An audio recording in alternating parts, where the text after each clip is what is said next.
mettait à sonner des pas, au long du mur, sur le trottoir d'en face. Vous pouvez dire tout ce que vous voulez, mais le maître était un assez bon lecteur de la traduction par Wallerstein de Verhaeren. Et pour en finir, où sont de nouvelles traductions russes du poète belge? Il n'y en a presque pas. La connaissance du français se perd en Russie à vue d'œil. Je pense que je n'ouvre pas des mystères. Et si on l'apprend encore, ce n'est pas du tout pour traduire la poésie d'il y a plus de 100 ans. Cependant, en 2015-2016, l'Université de Moscou organisa, en collaboration avec la HAE, certainement à l'initiative de l'ambassade belge en Russie, un concours de jeunes traducteurs de Verhaeren. Un vrai concours universitaire, rien que pour Verhaeren, auquel prirent part une vingtaine, quand même, d'étudiants et de doctorants de plusieurs universités russes, même de Bashkortostan ou de, je ne sais pas, ou en Sibérie orientale. Où sont les résultats? C'est une autre question. Mais dans la plupart des cas, traduire Verhaeren demeure une affaire privée, spontanée, c'est normal. Pour preuve, la journaliste Svetlana Komandrovskaya publia en 2015 sur un site de poètes, ça, c'est elle qui le dit, traduction libre du poème Russie. Parce que je n'ai pas encore dit que parmi tous les poèmes de Verhaeren, il y a aussi un poème intitulé Russie, que Verhaeren avait fait paraître en 2016, peu avant sa mort. Donc il s'adresse, il ne savait pas que c'était à Dieu, mais de toute façon, la Russie. Et ce poème Russie,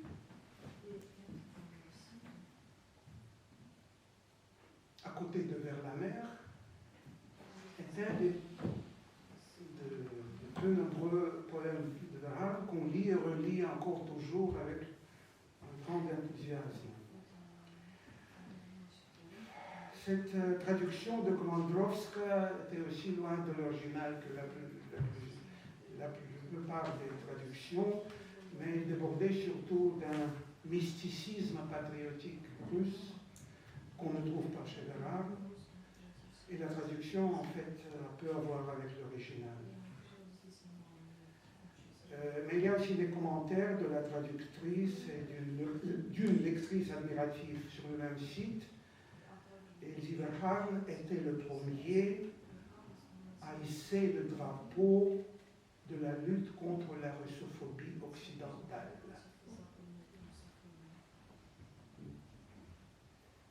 Russie est d'ailleurs le poème de Verhaeren le plus souvent republié sur l'internet russe, pratiquement toujours, jamais en original, pratiquement toujours dans la traduction de Vassili Fyodorov. Je ne sais pas même s'il y a d'autres traductions, puisque c'était déjà peu avant sa mort, un an après c'était la Révolution, donc je ne sais pas. Vassili Fyodorov, en 1922, a traduit la Russie. Ceux qui font connaissance avec le poète belge sur les sites internet en Russie pourraient même croire que son héritage littéraire se limite à ce seul texte, puisqu'on le reproduit, le republie toujours sans cesse.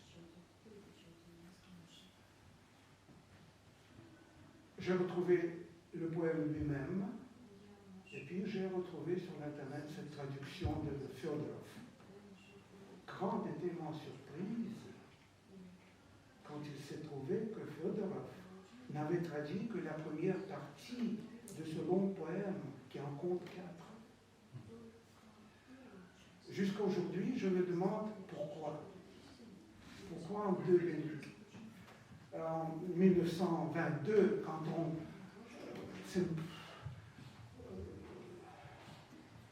était fou de Verhaeren, mais on voulait toujours davantage. C'est un poème écrit pendant la guerre. La Russie était un allié plus qu'important. Et Verhaeren a oublié ou n'a pas tenu compte du fait qu'en Russie, on l'aimait en tant que démocrate, en tant que socialiste, en tant que quelqu'un de gauche, puisqu'il parle du tsar, dans ce poème aussi, il parle même du grand tsar, et quand on voit attentivement, c'est Alexandre III de tous les tsars. C'est Alexandre III que Verhaeren, c'est pas le tsar de l'époque, c'est son père, Alexandre III, qui est le grand tsar, puisque c'était lui qui a fait cette alliance russo-belge, russo-français, mais pour Verhaeren à l'époque c'est la même chose. Il parle de l'Église, des popes, des métropolites. C'est pas Verhaeren que l'on applaudissait en 2013, en 1913 à Moscou et Saint-Pétersbourg. Je peux m'imaginer que peut-être c'est une raison suffisante. En 2002, citer Verhaeren, même le Verhaeren bien-aimé avec ce grand tsar et ses métropolites. En 22, c'était juste l'année de la lutte la plus farouche contre l'Église orthodoxe russe. Qu'est-ce qu'on fait si on veut sauver la face de Verhaeren auprès du public soviétique? On ne traduit que la première partie du texte. Mais jamais personne ne s'est fait, apparemment, ne s'est occupé de la traduction intégrale. Et je finis sur cela. Ce poème Russie, qui, je n'en doute pas, restera cité, recité, republié sur les sites internet russes encore longtemps, si on le lit dans son intégralité, est en effet très important et d'une actualité brûlante. Verhaeren écrit d'un pays,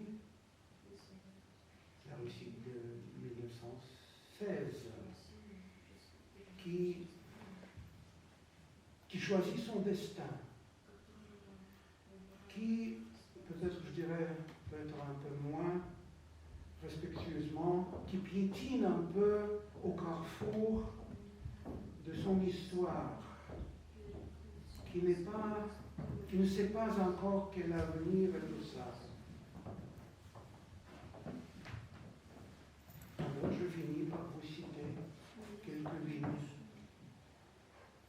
Tu marcheras un jour libre sur le sol blanc qui monte vers l'Oural ou descend vers l'Ukraine, Russie étrange et souterraine qui tient ton avenir entre tes doigts tremblants. Merci de votre attention.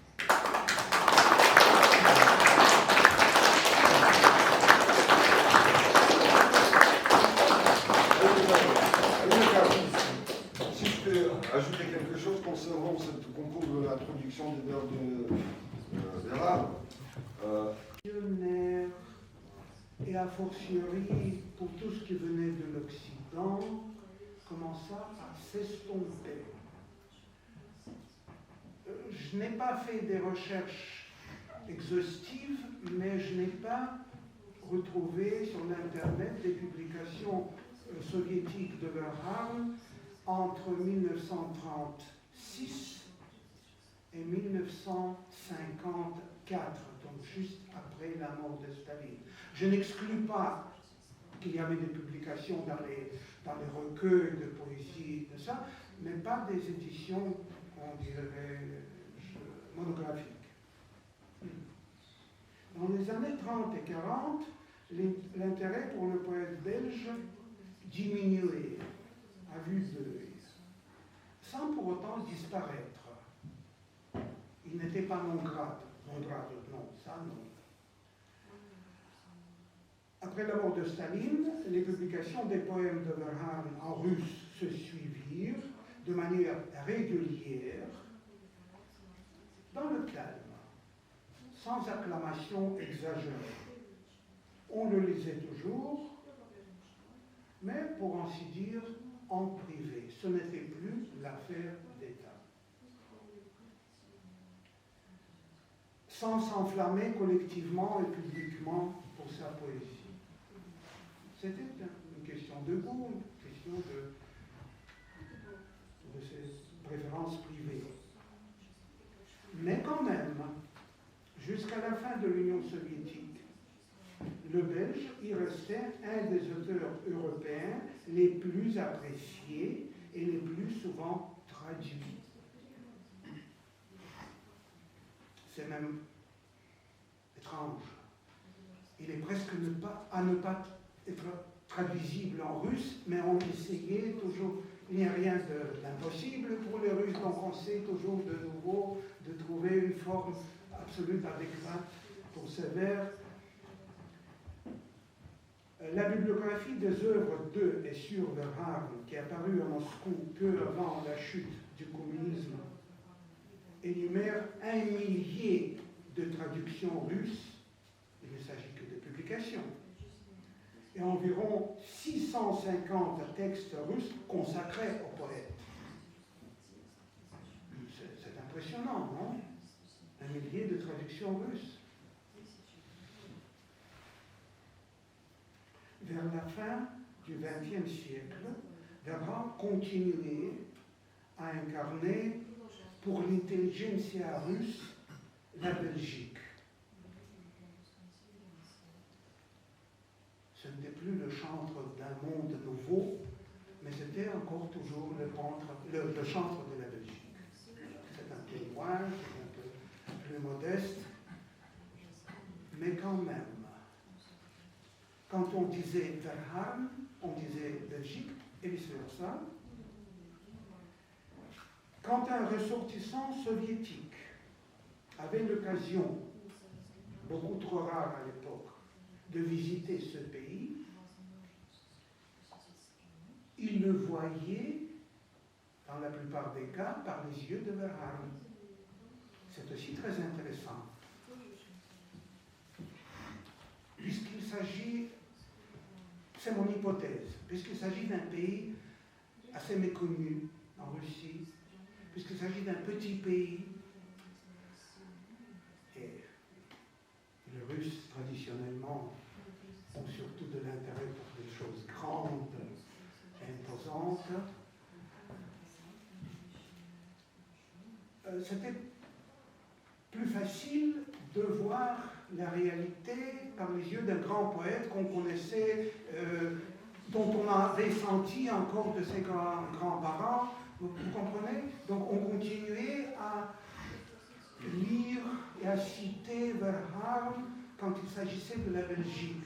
Et si on vient en Belgique, au musée à Saint-Amand, on m'a raconté, c'est fort quand même, en 1964, une délégation d'écrivains soviétiques, une délégation officielle, des écrivains très officiaux, vient en Belgique. Qu'est-ce qu'ils veulent sur le programme? Saint-Amand.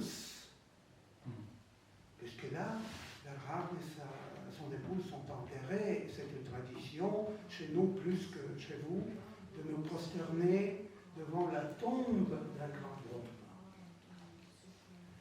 Je ne sais pas si les écrivains russes officiels, on ne m'a pas donné de nom, mais je peux imaginer certains noms, se sont vraiment physiquement prosternés sur la tombe de Bernhard, mais je n'ai pas de doute qu'il y avait un vieux noc et tout ça, tout ce qui est nécessaire. Donc un choix qui en dit long, et en 64, une délégation officielle. Mais je vais citer un autre nom. Un peu plus tard, 20 ans plus tard, en 1984, le célèbre poète et chansonnier Bulat Akodjava, finalement, reçu de la part des autorités soviétiques la permission de se rendre avec une délégation en Belgique, avec un groupe de collègues écrivains et non-écrivains. Ses pensées étaient tout le temps, mais tout le temps, envahies par le poète belge. C'était son Virgile en Belgique, mais au sens presque littéral. Évidemment, le résultat de ce voyage est le poème sous le titre Émile Verhaeren. Et ce poème véhicule des couleurs et des images provenant, je ne dirais pas de Verhaeren lui-même, mais des traductions russes de Verhaeren. Je pense que le Kudjava ne possédait pas le français, mais quand je lis ce petit poème, Émile Verhaeren de Kudjava, j'ai l'impression que c'est une traduction de Verhaeren. Ce que le poète russe, un de nos poètes préférés, il faut le dire, pour ma génération en tout cas, ce qu'il écrit des, je cite, arbres de la Flandre imprégnés de l'or lourd, la main collée, calleuse d'un paysan, la fièvre de bourse, ou des paillettes que les villes jettent comme une fumée noire. Mais c'est presque Verhaeren. Ça a tout à voir avec Verhaeren, avec ses traductions russes. Et dites-le vous-même, est-ce que ça a beaucoup à voir avec la Belgique de 1984? Tout ça? Donc ce n'est pas la Belgique réelle, c'est la Belgique. On peut dire que Kudjava a apporté avec lui-même, s'est mis en route avec une certaine vision de Belgique, et cette vision lui est restée. On ne voyait pas ce qu'on voyait, on voyait ce qu'a décrit Verhaeren, ou plutôt ce qu'on a trouvé dans les traductions russes de Verhaeren. Est-ce qu'il y a beaucoup de cas comme ça chez nous, dans notre histoire culturelle? Non, c'est plutôt exceptionnel. Il est venu en Belgique dans les années 80 pour le voir, et il a retrouvé le pays chanté, immortalisé par Verhaeren. Il le déclare d'ailleurs lui-même, à la fin, il dit, je cite d'abord en russe, puis en français, Émile Verhaeren, задумчивый и щедрый, мне всю свою палитру преподнес. Émile Verhaeren, plongé dans la traduction de moi, Émile Verhaeren, plongé dans ses pensées, m'a offert généreusement sa palette. Mais il ne s'agit pas que de la palette. Tous les mots, toute l'attitude, tout est de Verhaeren. Et maintenant, dans la Russie d'aujourd'hui, qu'est-ce qui se passe en ce qui concerne Verhaeren? L'offre de lecture est incomparablement plus vaste que jamais. Il est vrai que notre lecture à l'époque soviétique, jusqu'à la fin de l'époque soviétique, était bien restreinte. Elle était plus vaste que vous ne le pensiez pas, mais il faut avouer qu'elle était surtout en ce qui concerne les auteurs du XXe siècle, on n'en a pas eu beaucoup. Ma génération ou les générations plus anciennes. Après le perestroïka, on traduit tout, on publie tout, on lit tout, on lit toujours moins d'ailleurs. Les traducteurs de la littérature mondiale travaillent d'arrache-pied. Il y a des catégories de personnes en Russie, disons des années 90, qui ne sont jamais restées sans travail.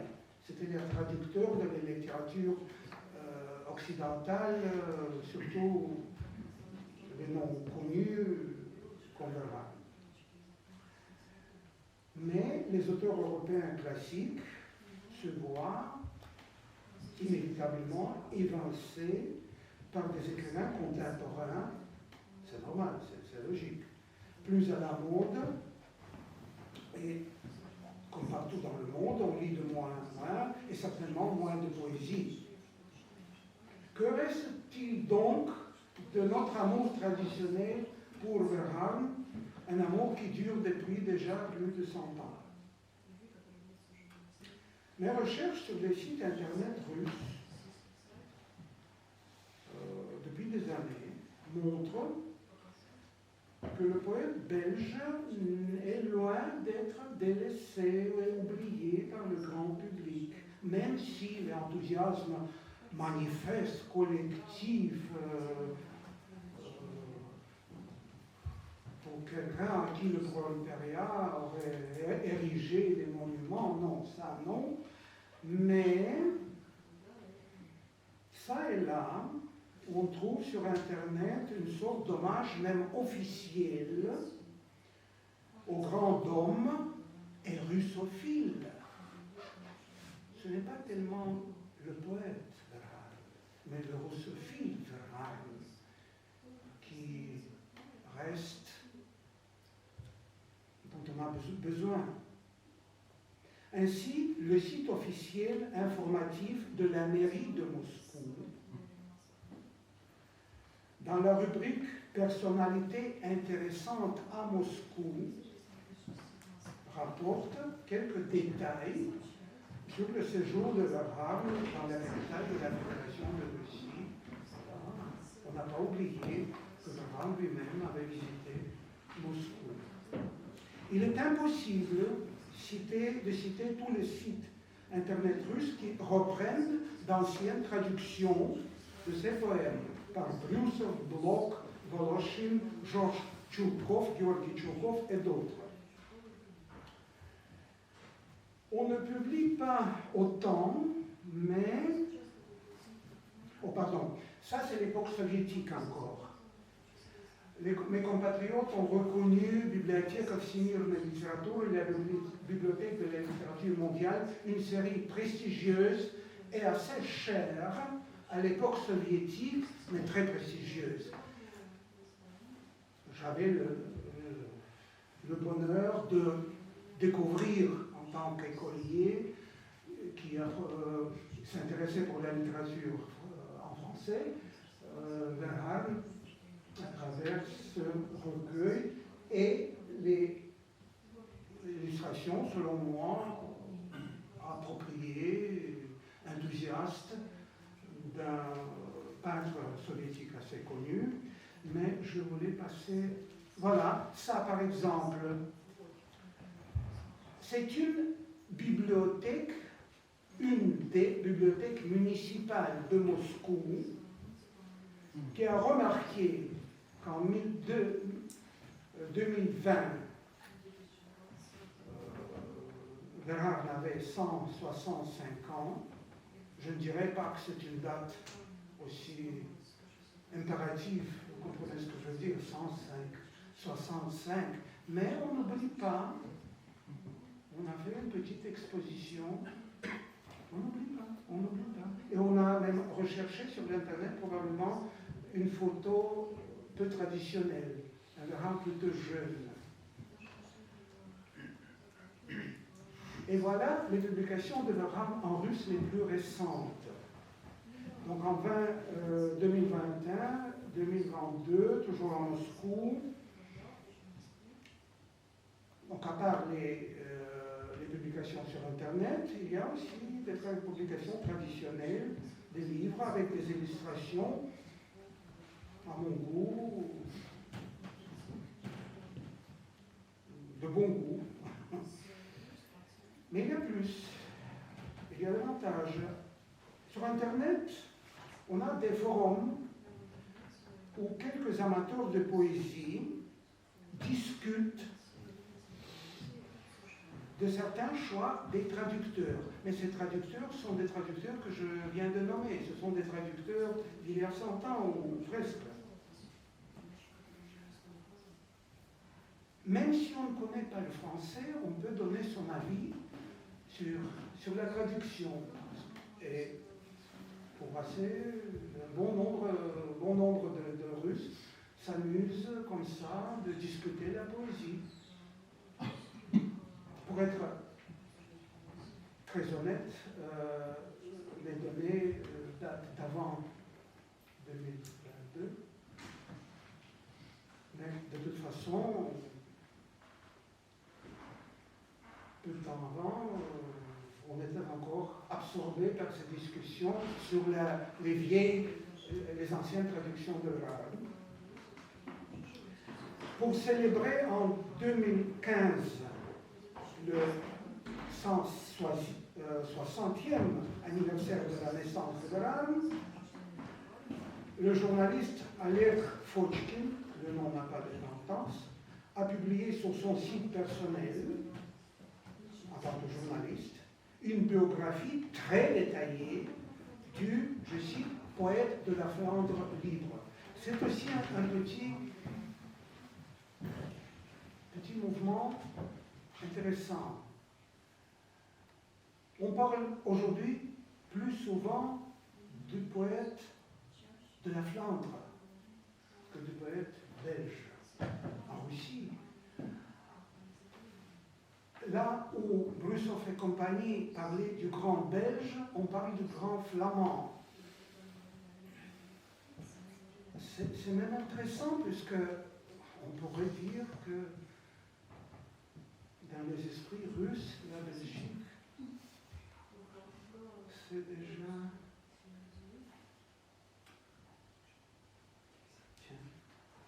Les bibliophiles, et il y en a toujours, partagent eux aussi, sur leur forum à eux, leur connaissance sur la vie et l'œuvre, tous les détails, et non seulement les détails de sa visite en Russie, mais d'autres aussi, du grand flamand, je cite, du grand flamand. On montre l'un à l'autre ces éditions rares qu'on possède, parfois accompagnées d'autographes. Tout est sauvé, tout est gardé. Et on ne manque pas de déclarer ouvertement et simplement, ça et là, je cite, Verhaeren, moi, je l'aime bien. Je suis vraiment un fan de ce poète. Le mot fan est nouveau, mais l'amour pour Verhaeren ne l'est pas. Un ou deux sites nous informent des réactions des lecteurs contemporains, donc pas les spécialistes, pas les bibliophiles, mais le lecteur, le public lecteur, sur les poèmes de Verhaeren traduits en russe. Ces réactions ne sont pas trop nombreuses, n'exagérons rien, mais elles sont intéressantes, puisque, je suis presque prêt, elles laissent quand même, ces réactions, entrevoir combien les temps sont changés.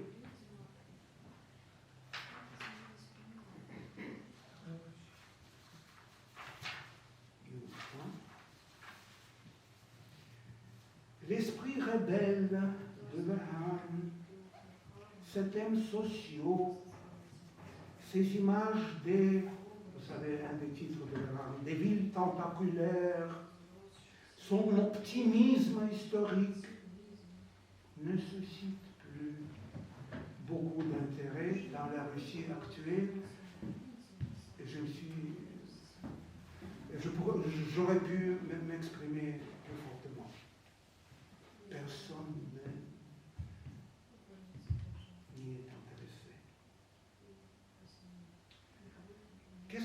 préfère à l'heure, l'heure préfère à tous ces thèmes sociaux. Là, mais ça saute aux yeux, puisqu'on dit j'aime beaucoup son poème, ça, comme ça, etc. Il suffit d'y jeter un œil pour voir de quoi il s'agit. La mélancolie, le désespoir, la tristesse. Et, attention, ça a commencé il y a déjà 10 ans ou plus. On dit, je lis les soirs, je lis les débâcles, je lis les bords de la route. Pour les connaisseurs de l'arabe, ce sont les recueils les plus tristes, les plus mélancoliques. Pas de rythme souverain, pas de vision de l'avenir, non. Les lecteurs apprécient, le disent, la beauté et la finesse du lyrisme de l'arabe.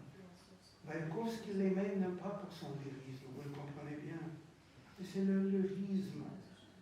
On aime tous le poème Vers la mer, un poème qui, dans la traduction de Brusov, fait, selon moi, juste un pendant belge de Pouchkine.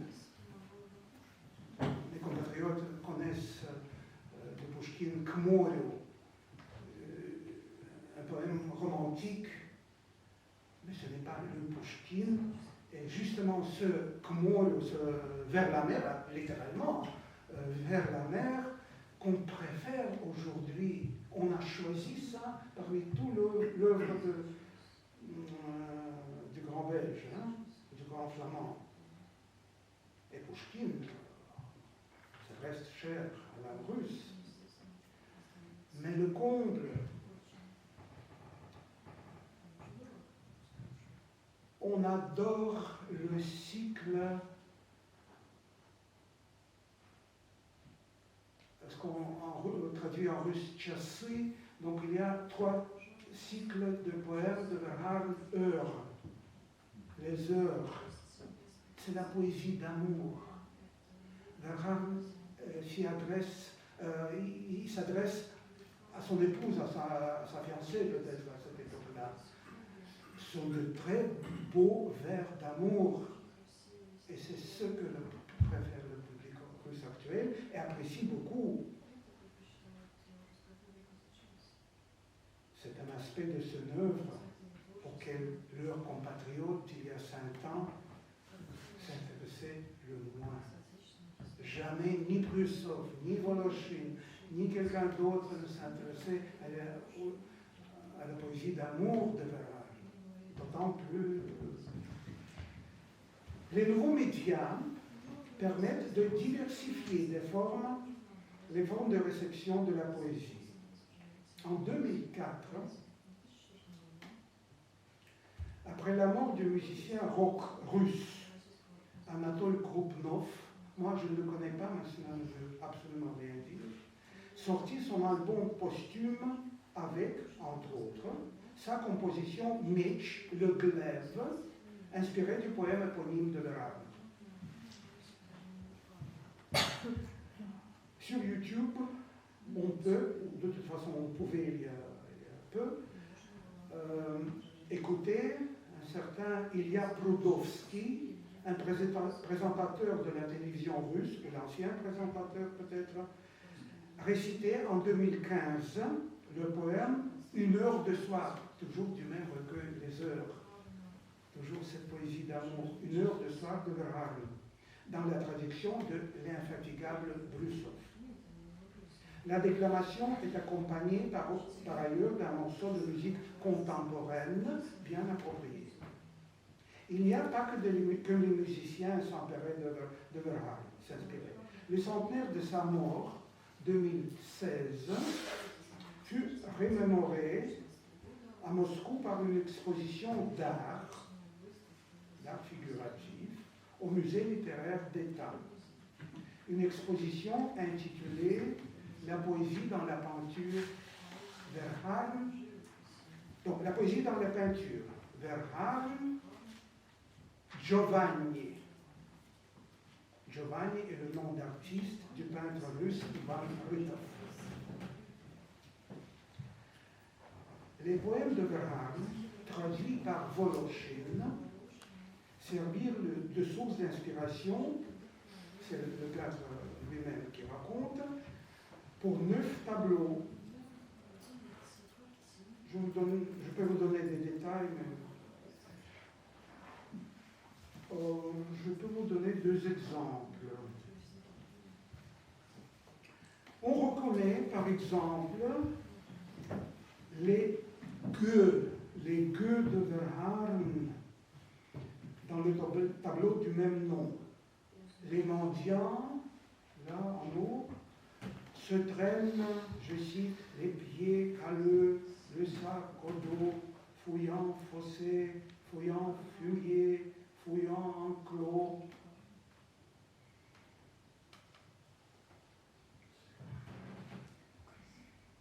En tant que lecteur de Verhaeren de longue date, je peux me retrouver dans ce tableau, dans cette peinture. Le reste est à vous à juger. Et puis, la lutte interminable, déprimante, entre une lumière froide et les ténèbres. Lutte dont rend compte très clairement le tableau Les Pas, 2013. Et vous savez, à vrai dire, en lisant ce poème Les Pas de Verhaeren, j'ai eu des frissons, et j'ai eu des mêmes frissons quand même en voyant pour la première fois ce tableau contemporain. L'hiver, quand on fermait, à grand bruit lourd, les lourdes volées, et que la mission, devant le passé glorieux de sa Flandre natale, on le sait. Mais en même temps, il était parmi les premiers poètes européens ou mondiaux à chanter la vie urbaine, à avoir une certaine beauté, non, je dirais dans la pulsation fiévreuse de la ville moderne. Qui chantait la ville moderne? On voulait oublier les villes modernes, on voulait oublier la ville moderne. La vie moderne. Je cite un auteur inattendu. Est-ce qu'avant Verhaeren, on ne pouvait jamais penser à une beauté des bistrots pleins d'ivrogne ou des bureaux? Penser à la boue des rues, au tonnerre de la ville. Je viens de citer une conférence de 1913, donc peu après la visite de Verhaeren, tenue par le leader des futuristes russes, Mayakovsky.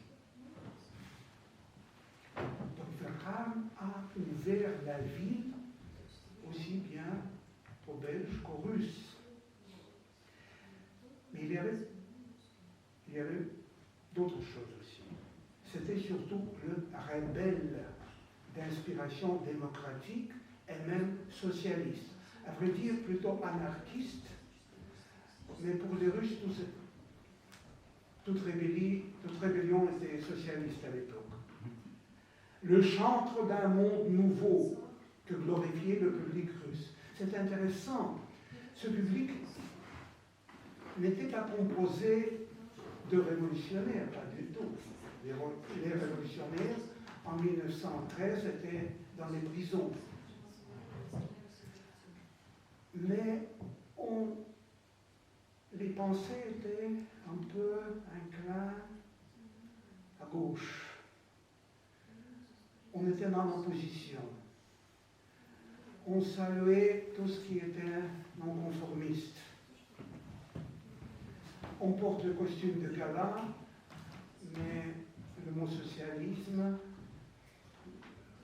sans parler du mot démocratie, chatouille l'oreille à tout le monde. On a beaucoup exagéré en Russie, dans la presse russe, dans les magasins littéraires, le radicalisme politique de Verhaeren lui-même. Mais tout le tout le monde en Russie voyait dans ces vers un tribun qui s'adresse à la fois à la foule capable de se révolter. Donc en fait, quelqu'un qui se pose devant, qui est prêt à prendre la tête d'une révolte. Et comme je viens de dire, la popularité de Ferran dépassait de loin largement les milieux littéraires et artistiques. Dans la Russie du début du XXe siècle, en plein changement économique et social est prêt à s'engendrer une révolution, aucun poète européen ne semblait plus actuel. C'est l'actualité de Verhaeren qui était le facteur décisif de son succès. Parlons des louanges adressées à Verhaeren lors de son séjour en Russie par des organisations estudiantines et ouvrières. Il y avait des organisations ouvrières légales en Russie après la révolution de 1905, mais il y avait aussi encore davantage des organisations ouvrières illégales. Et tout le monde saluait Verhaeren. Un recueil de ses poèmes, traduit et publié par Brusov en 1906, je l'ai fait voir, Stichi à Savlimianestis. Le titre est de Brusov lui-même, poème sur le monde contemporain, sur les réalités contemporaines. Ce recueil figurait dans les catalogues de plusieurs bibliothèques syndicales russes jusqu'en Sibérie orientale. C'est moi-même, à Irkoutsk, j'ai retrouvé dans la bibliothèque municipale ce recueil qui appartenait avant la Révolution au syndicat des commis de magasins. Ce n'est pas les prolétaires, mais quand même, c'est démocratique. Et le comble,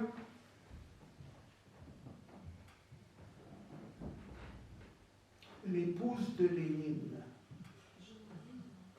Pour mes compatriotes, Nadezhda Konstantinovna Krupskaya, dans ses mémoires, relate par ailleurs, entre autres choses, que le chef des bolcheviks, pendant ces années d'exil interminables, années d'exil, je cite, dans ces nuits sans sommeil, se délectait de Verhaeren. Elle ne donne pas d'autre nom. Le sommeil ne vient pas à Genève, à Paris, alors à Munich, en Pologne, on prend son Verhaeren. En français, en russe, ça je ne sais pas. Le voyage du poète belge en Russie ne fera que renforcer son culte chez les Russes. On l'aimait pour lui-même, mais aussi parce que depuis déjà très longtemps, on tenait en haute estime son pays, la Belgique. Il y a 100 ans, les Russes avaient l'impression que cette nation, cette race, comme disait Verhaeren, était beaucoup plus grande que la surface qu'elle occupait et occupe toujours sur la carte géographique. La Belgique attirait les Russes autant par son progrès industriel que par ses traditions paysannes, par ses libertés politiques, par ses kermesses, par ses universités populaires, par ses organisations ouvrières, par ses universités. Et cette Belgique tout entière, on l'a retrouvée chez Verhaeren et chez aucun autre auteur de cette époque, dans son œuvre presque encyclopédique. Qui plus est, le poète belge contribua considérablement, lui aussi, à renforcer l'intérêt des Russes pour son pays. C'est par son intermédiaire que l'on découvrit, à l'est de l'Europe, la peinture de James Ensor. moi, j'ai connu le nom de James Ensor pour la première fois en lisant ce que Brussow écrivait à propos de ses visites en Belgique chez Verhaeren. Donc c'était Verhaeren qui a raconté à Brussow de James Ensor, et Brussow racontait à nous tous, donc à moi aussi, à ma période universitaire, voilà, qui était James Ensor. D'ailleurs, aujourd'hui encore, en parlant des villes médiévales en Belgique et ailleurs, les Russes utilisent parfois, aujourd'hui encore, l'expression Ostravirchie Grada. Donc c'est une traduction assez fidèle des villes de Avignon, un des titres de Verhaeren. Et ces Russes qui le disent, Ostravirchie Grada, ils ne pensent même à Verhaeren quand ils le disent. Ils ne pensent pas qu'ils le citent. Vous pouvez, comment dire en français, googler, je ne sais pas comment, et vous Ostravirchie Grada en russe, et vous verrez que on emploie cette expression dans les discours que n'ont rien à voir avec Verhaeren. Et le maître lui-même ne manquait aucune occasion pour faire l'éloge de son pays lors de ses rencontres avec des Russes. C'était aussi un grand propagandiste de son pays, Verhaeren. En 1909, dans son journal intime, Brussow note à propos de sa seconde visite chez son très cher maître dans la province de Hainaut, que Verhaeren adorait parler de la Belgique avec ses visiteurs étrangers. En témoigne l'une de ses remarques, on ne veut plus patriotique, que Brussow cite, donc c'est une publication de Brussow en russe, donc elle cite cette remarque de Verhaeren en russe, et moi je traduis ici en français.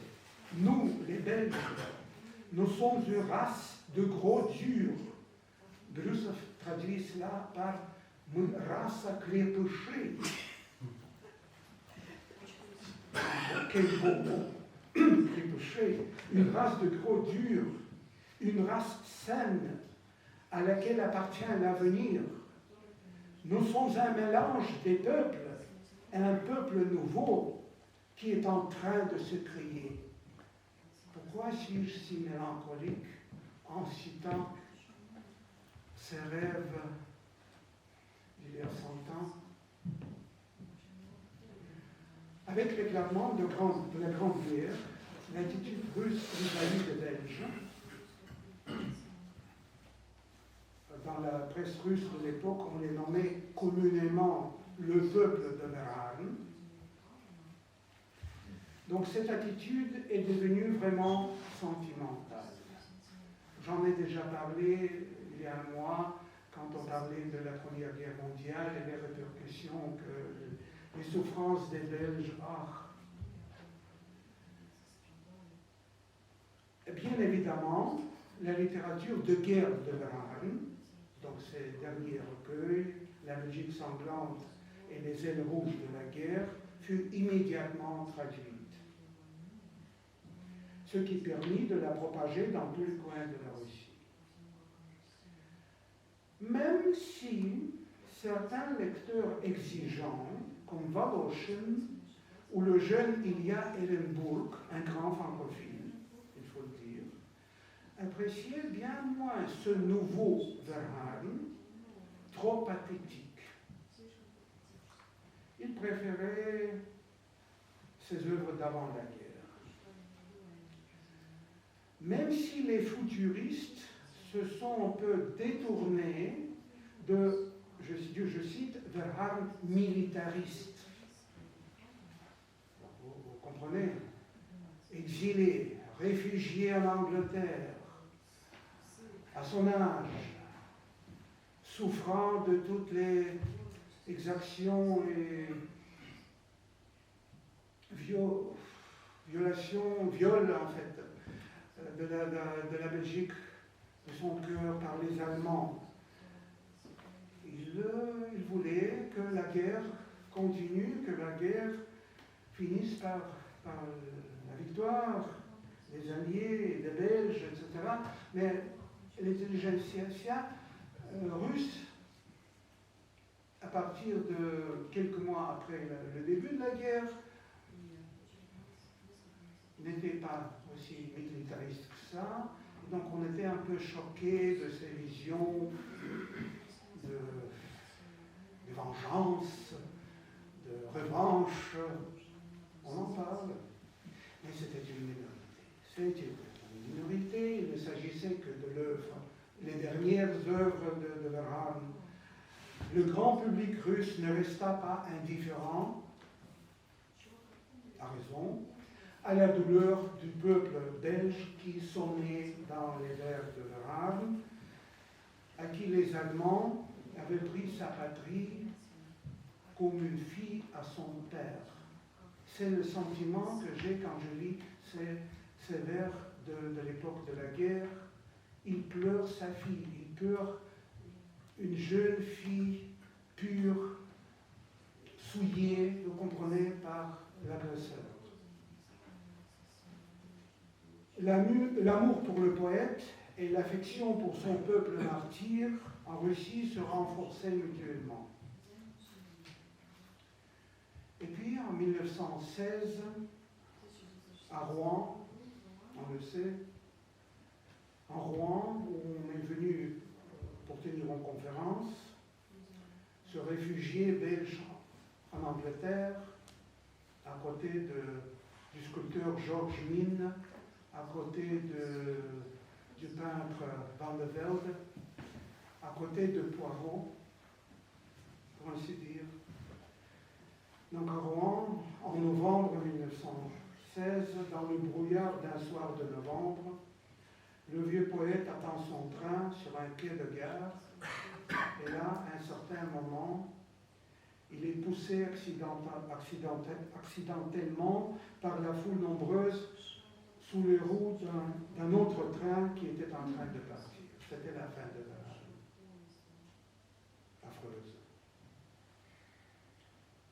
Après la disparition de Verhaeren, toute la littérature russe, et encore une fois, de Zinaïda Kipius jusqu'à Yesenin, vous voyez ce que je veux dire? Les Russes au moins ici présents, Zinaïda Kipius, Merezhkovsky d'une part, Sergei Yesenin d'autre part, se sentit orpheline. Le futuriste Vladimir Mayakovsky, à l'époque un poète à scandale, est toujours prêt à renverser les valeurs établies, ne cachera pas sa tendre tristesse lorsqu'il apprendra la mort tragique du grand Belge. Je ne suis pas le premier, Jean Blakoff le faisait lui-même aussi. On cite souvent les vers mélancoliques, donc la réaction mélancolique de Mayakovsky à la nouvelle de la mort de Verhaeren, datant du novembre 1916. Je vais le dire en français, en russe d'abord. Сегодня на Верхарна обиделись небеса. Dans le contexte, croyez-moi, c'est la tendresse même. Aujourd'hui, sur Verhaeren, se sont fâchés les cieux. Mais les propos suivants de Mayakovsky sont encore plus significatifs. Dans la suite de ce petit poème, il se demande en effet pour qui écrire s'il n'y a plus de Verhaeren. Les poètes russes, pour qui doivent-ils écrire si le juge suprême de toute la poésie européenne disparaît? Vous me comprenez? S'il n'y a plus de Verhaeren, l'arbitre des poètes. Donc les écrivains les plus orgueilleux, les plus, je dirais, remplis d'eux-mêmes, incliner la tête devant ce monstre sacré de la littérature mondiale. Et puis vient la révolution, vient le régime soviétique. Qu'est-ce qui arrive? Le culte force. Le culte est à son comble. Le chantre d'un monde nouveau, son culte était déjà désormais soutenu par les autorités, avec tous les moyens des autorités. Le premier gouvernement communiste, n'oublions cela, comptait dans ses rangs bon nombre d'intellectuels, bon nombre de lecteurs enthousiastes de Verhaeren. Le chef du gouvernement, c'était celui, faut-il le rappeler, qui, dans ses nuits sans sommeil, se délectait, donc lisait, relisait Verhaeren. Et maintenant, ils ont tout le pouvoir et ils sont très inspirés. Anatole Lunacharsky, l'admirateur de Verhaeren de longue date, ami de Brussov. D'ailleurs, Valéry Brussov, aussi bien que Bloch et beaucoup d'autres, se sont mis au service du gouvernement soviétique en 1917-18. Et Brussov est allé encore plus loin. Peu avant sa mort, en 1925, il est devenu membre du Parti communiste soviétique. Donc l'armée de Verhaeren était maintenant une armée communiste. Anatole Lunacharsky, qui avait nommé Verhaeren le grand poète de l'Occident le plus proche de nous, et nous, ça veut dire bolchevique,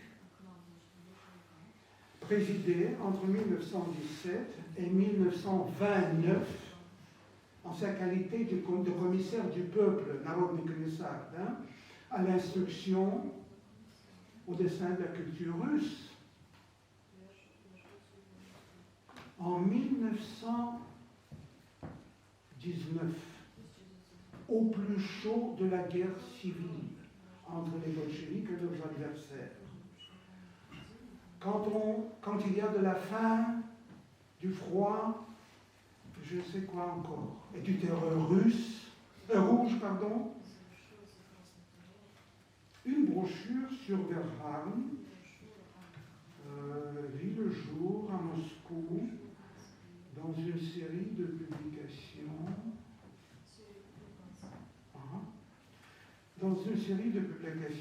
Celui à gauche, en haut, dont le titre en disait long. Ceux à qui le prolétariat érige des monuments. Кому пролетариат ставит памятники.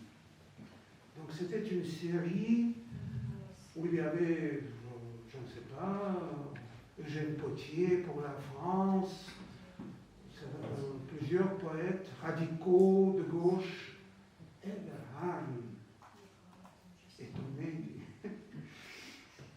d'en faire partie. Le premier théâtre qui était né dans la Russie soviétique, il y avait des théâtres plus anciens, mais le premier théâtre tout nouveau qui est né déjà dans la Russie soviétique, celui de Vsevolod Meyerhold, débutant en 1920, par quoi? Par la mise en scène de la pièce de théâtre de Verhaeren, Les Aubes. On ne devait pas s'en passer. La question. Rien qu'en 1922, Gossesdat, cette nouvelle politique économique avec le retour des maisons d'édition privées n'a pas encore commencé en 22. Donc il n'y avait que Gossesdat, la maison d'édition d'État. Donc rien que dans cette année 22, publia au moins 4 recueils de poèmes de l'auteur belge, dont 3 sont présentés ici. Le papier n'est pas bon, mais ce n'était pas le problème. Non seulement ces motifs sociaux ou encore ces visions dantesques du monde nouveau, mais aussi tout son tempérament impétueux, passionné, un peu que je cherche à imiter, trouvait un large écho chez le peuple qui, bon gré, mal gré, venait de s'engager dans la plus grande expérimentation sociale de tous les temps. Et le Harm a gardé sa popularité jusqu'au début des années 30. Mais après, avec l'avènement et le renforcement de Staline, l'enthousiasme officiel pour tout ce qui est rebelle. La mémoire du professeur Jean Blancoff, qui était un des premiers, ou peut-être même le premier, en Belgique à traiter ce sujet. Les relations très intenses et très intéressantes entre le Harm, de son œuvre, et la littérature russe. Lui, je crois, il a commencé, puis c'était le musée Émile van der Velde à Sint-Amans qui a continué rechercher sur ce sujet. Et à certains mais, toujours il ne s'agissait que de la période d'avant la Révolution russe, donc de l'époque où Verhaeren était encore en vie. Mais ce qui est aussi très intéressant, c'est la réception de son œuvre en Russie, après, jusqu'à nos jours, vous verrez. Donc ce n'est pas du tout une conférence sur Verhaeren. Malheureusement, mais heureusement pour la traduction, il y aura assez peu de poésie, en fait. Mais quand même, c'est très intéressant quand un auteur belge, en Belgique presque oublié, de toute façon, mes étudiants flamands, ce nom ne leur dit rien du tout, parce que c'était un flamand qui écrivait en français, et croyez-moi, c'est déjà un grave problème. Mais il se trouve que son influence, de toute façon, la magie de son nom et de son œuvre fonctionne, trouve éclat jusqu'à aujourd'hui, dans la Russie qui, à l'heure qui n'est pas aussi poétique que ça. Comme Adamo au Japon. La comparaison n'est pas trop forte. Comme Adamo au Japon. Le poète belge jouissait auprès des Russes, dans le premier quart du XXe siècle, d'une énorme, indescriptible popularité. Il y avait une période, donc une dizaine d'années, l'auteur étranger le plus traduit et, ce qui est beaucoup plus important, le plus lu en Russie avant la Première Guerre mondiale, c'était le Belge Émile Verhaeren. Nulle part ailleurs, il ne fut traduit aussi fréquemment et par autant de grands poètes, pas des traducteurs spécialisés, mais des grands poètes qui, au lieu d'écrire leurs propres vers, se consacrent à la traduction de Verhaeren. Et nulle part ailleurs, c'est important aussi, il ne faisait autant d'unanimité. Il n'avait apparemment en Russie que des partisans, que des lecteurs fidèles. Non seulement les symbolistes, ça se comprend, le choyer, mais aussi ce qu'on appelle en russe réalistes, l'école naturaliste, donc les futuristes, bref, tous les courants artistiques et littéraires de l'époque. Les auteurs aussi différents que Alexandre Blok, Vladimir Mayakovsky, Ivan Bounin, le jeune Boris Pasternak, Sergei Yesenin, qu'est-ce que ces poètes ont de commun? Une seule chose, leur amour inconditionnel pour Verhaeren. Cette unanimité est vraiment, on ne croit pas ses yeux. Il suffit de dire que la traduction russe de sa pièce de théâtre Hélène de Sparte vit le jour en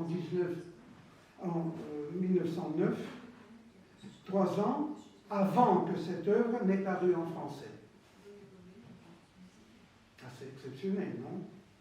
Mieux encore, en 1912, le ballet Hélène de Sparte était présenté à Paris pour la première fois par une troupe de ballet russe, Ida Rubinstein, avec un metteur en scène russe, Alexandre Sanin, et avec un décorateur russe très renommé, Léon Bakst.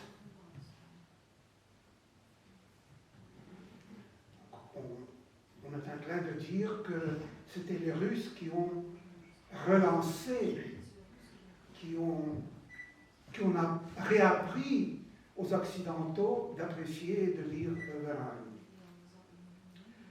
Certes, au début du XXe siècle, l'intelligentsia russe lisait également Maeterlinck, Le Monnier, Georges Rodenbach. Dès 1915, date à laquelle paraît la traduction russe de la légende d'Ulenspiegel. Le succès de Charles de Coster en Russie surpassera même celui de Verhaeren. Mais, chez Maeterlinck ou de Coster, l'admiration portait sur les livres et beaucoup moins sur les auteurs. Par contre, l'attachement des lecteurs russes à Verhaeren avait quelque chose de personnel. On se sentait très proche de lui comme personne, pas seulement comme auteur. Sur le plan émotionnel, on l'adorait au point où on pourrait même parler, le mot n'étant pas trop fort, on l'adulait. Permettez-moi, je cite, « Permettez-moi de rester votre apôtre en Russie », écrit à son très cher maître, je cite toujours, en 1908, le poète Valéry Brusov, son traducteur et son propagandiste le plus important dans l'Empire des Tsars. Nous devons beaucoup, Verhaeren doit beaucoup à Brusov. Presque tout ce que... C'était Brusov qui l'a vraiment lancé en Russie, mais c'est juste le début. Après, cette vague continuait et tout ça. Brusov lui-même, à cette époque, déjà connu dans tous les coins de cet énorme pays. Ma grand-mère, ma propre grand-mère, avait déjà plus de 80 ans. Elle citait Brusov et elle citait les traductions de Verhaeren par Brusov par cœur. Après combien d'années? Parce qu'elle les a appris au gymnase avant la Révolution. Donc Brusov s'est nommé un jour, non sans faire preuve de fausse modestie, un simple appareil pour traduire brillamment des poèmes de Verhaeren. Un autre poète et traducteur russe de grande renommée, Maximilien Voloshin, n'hésita pas, après la mort de Verhaeren, de l'assimiler au prophète biblique. Je cite, « L'âme de Verhaeren vivait dans la même atmosphère ardente dont furent entourées les âmes d'Ézéchiel et d'Isaïe. »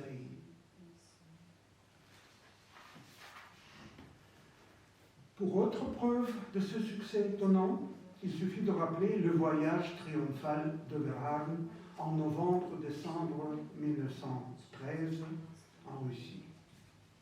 Le poète et son épouse séjournèrent une semaine à Saint-Pétersbourg et 2 semaines à Moscou. N'exagérons rien. Il est vrai que Claude Debussy, la même année, y fut accueilli par des foules encore plus nombreuses. Sans parler de Max Linder, le héros du cinéma muet, qui reçut en Russie un accueil délirant. Verhaeren n'est pas Max Linder. On pense tout. Néanmoins, presque tout le public qui assistait à ces conférences à Saint-Pétersbourg ou à Moscou portait des costumes de gala.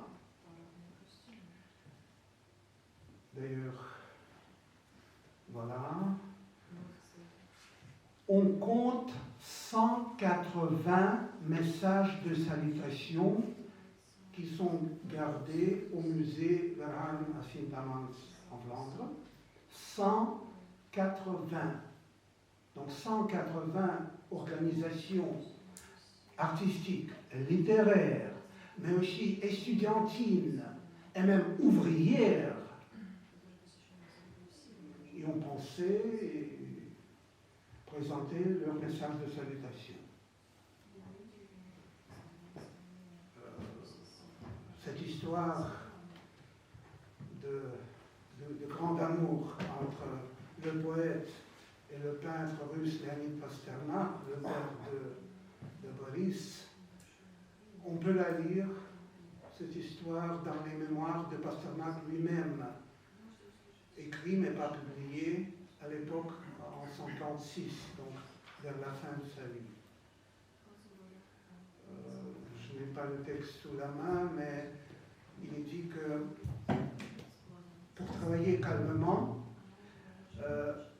Leonid Pasternak a demandé à son fils adolescent de parler avec Verhaeren de la musée, de l'entretenir pour qu'il puisse calmement faire son portrait. Donc ce n'était pas pendant la conférence, mais à la maison chez les Pasternak. Donc Pasternak, Boris n'a jamais oublié ce moment quand il devait entretenir Verhaeren pendant 2 heures. Et avec succès, puisque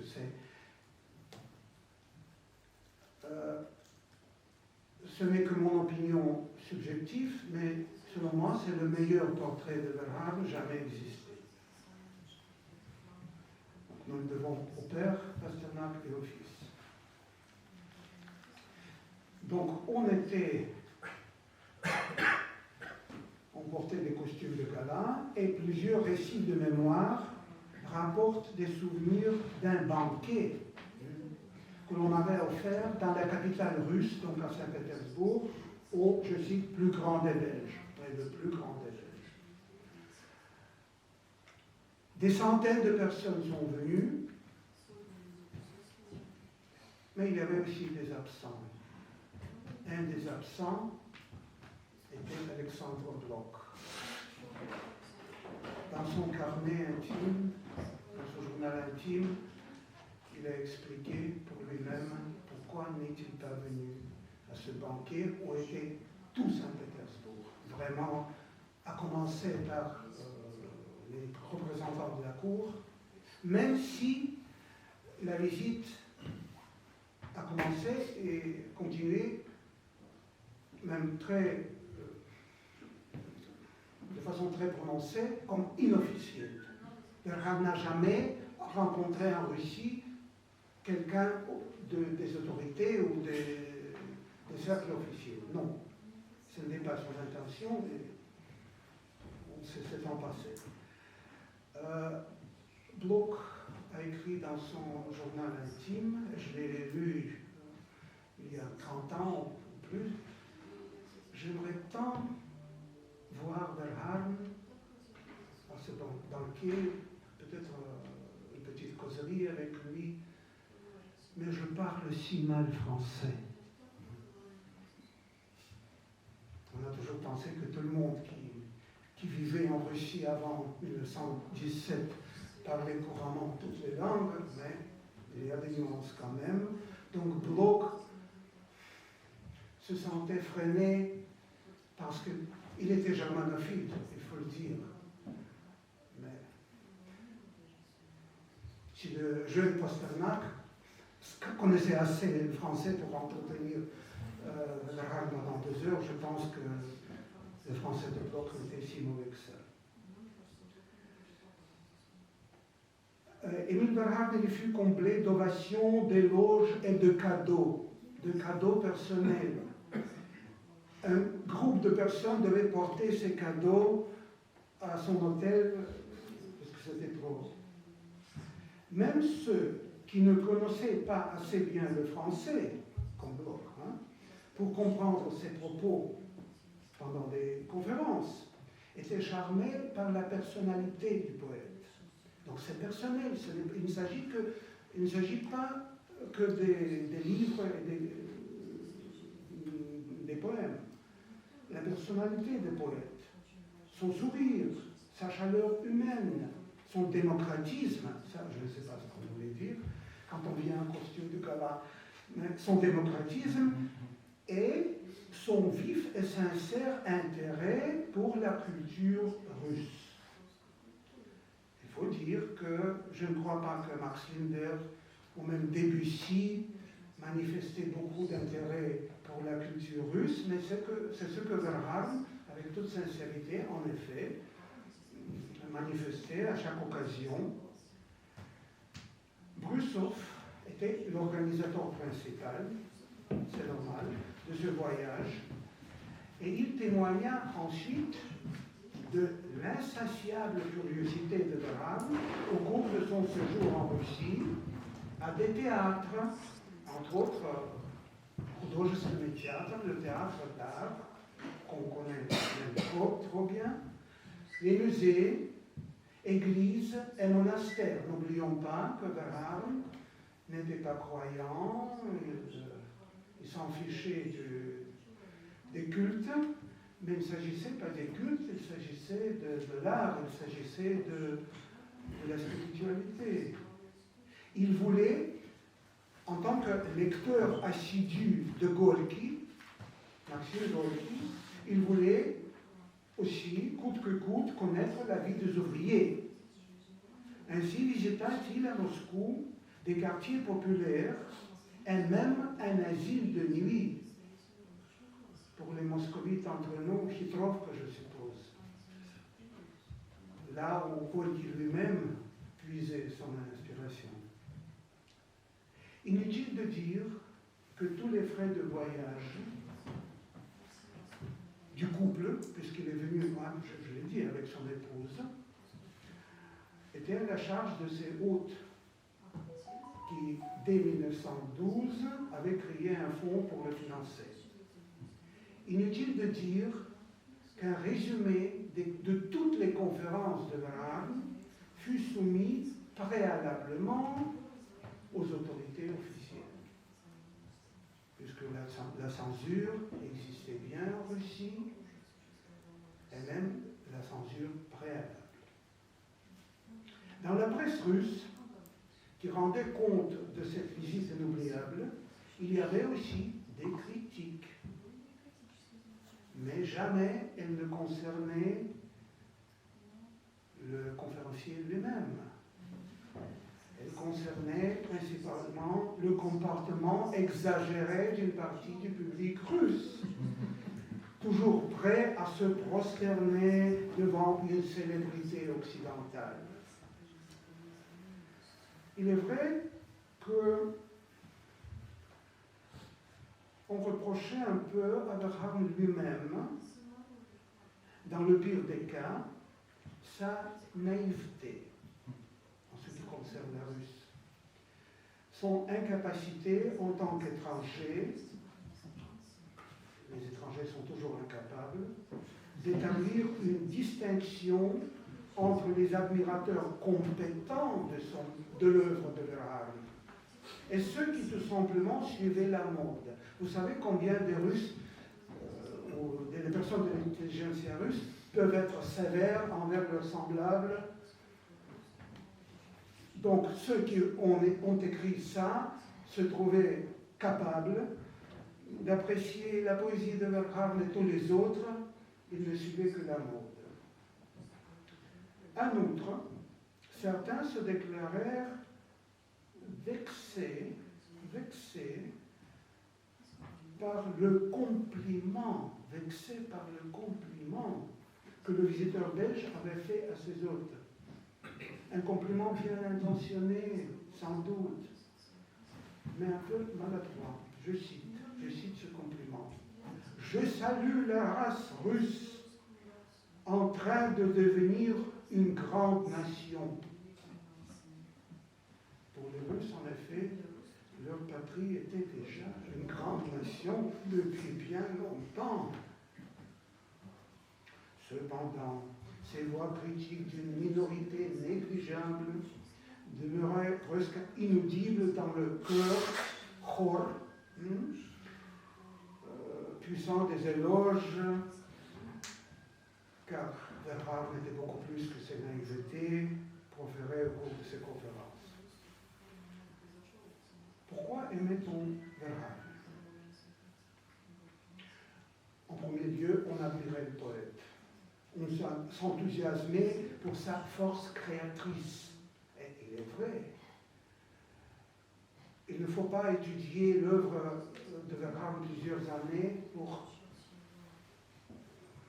tomber sur une très forte impression de la force créatrice d'un talent multiforme, je ne sais pas comment dire, la diversité incroyable de ses rythmes, de ses allitérations, ses assonances, c'est très varié. Il y a des poètes qu'on reconnaît à la première ligne. Ce n'est pas le cas de Verhaeren, ça n'a jamais été le cas. La vraie liberté de ces vers libres, si différent, il faut le dire, de la poésie classique russe. En passant, j'ai à la maison, ici en Belgique, j'ai quelques éditions de Verhaeren avec la traduction, donc avec le texte parallèle français et russe. Et j'ai cherché plusieurs fois, non seulement pour cette conférence, mais il y a des années, je cherche de bonnes traductions.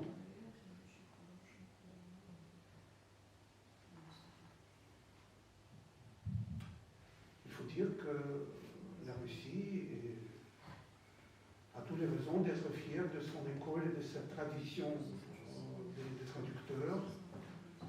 On a traduit tout le monde, mais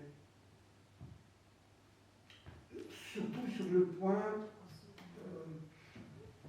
dans l'aspect formel, dans l'aspect de poétique,